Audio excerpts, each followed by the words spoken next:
Hindi mo tayo pandesal mga lods. Ayan, at naagad yung pandesal niya eh. Mabilis yung pandesal mga lods kasi panahon natin ngayon eh maulan na naman mga lods dito sa lugar namin. Ayan.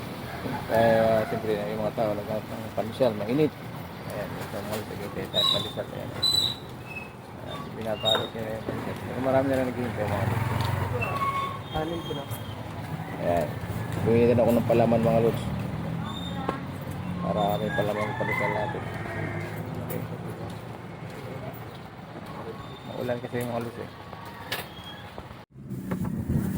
Yes, mga lods, ito na yung pandesal natin mga lods. At ito yung isa, ilagay natin yung palaman mga lods dahil sa ito ay ibibigay natin doon sa nadaanan natin doon mga lods kanina, si alias Nini mga lods. At alam mo mga lods eh, kaawa nakakaano itong babaeng ito.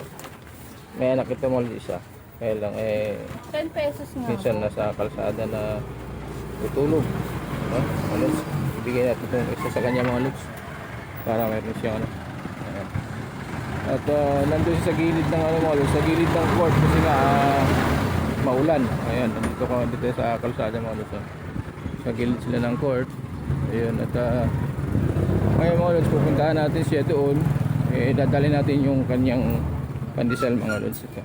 Ayan. Pasok tayo mga lods sa loob. Ito matagal ko na gustong i-picture ito mga lods, kaya lang siyempre naano naman ako dahil may bata. Ang anak niya mga lods ay babae. Siguro mga 7 years at hindi pa nag-aaral. Ito walang asawa ito mga lods, no?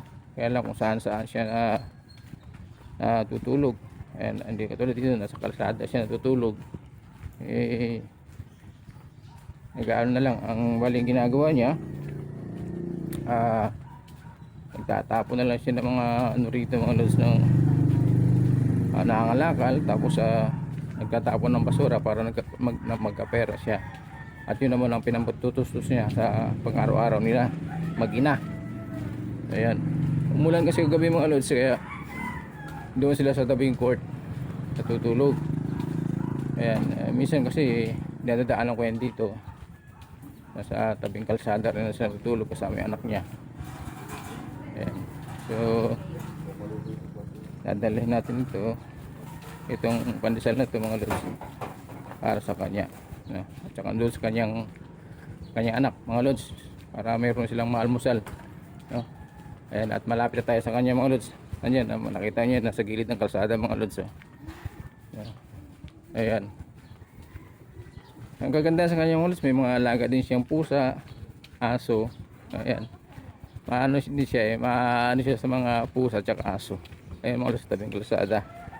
Ay, bigay natin ang ating almusal nila mga lods. So ito si alias Nini mga lods, no? Ito si alias Nini. Ayan mga lods. O niya, kunin mo isa. Ayan. May palaman na yun ha. Ayan, at mag-almusal kayong dalawa. Ayan, pagka lumakas ang ulan, saan kayo niyan? Oo. Dito. Sige. Minsan okay, mag-almusal na kayo, no? At dadalhin ko na rin sa akin, okay? Sige, thank you, bye-bye. Ingat.